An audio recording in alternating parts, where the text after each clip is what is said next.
Eto guys, so pasaway itong unggoy na to, hinatakbo naman yung itlog ng aso.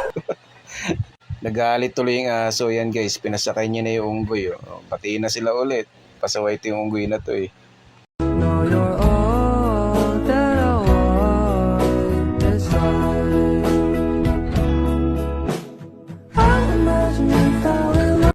Mga lods, hulaan nyo, hindi ako tao pero may puso, hindi ako hayop pero may dugo. Ako'y lumalago kahit walang hangin at sumisiklab ng walang apoy.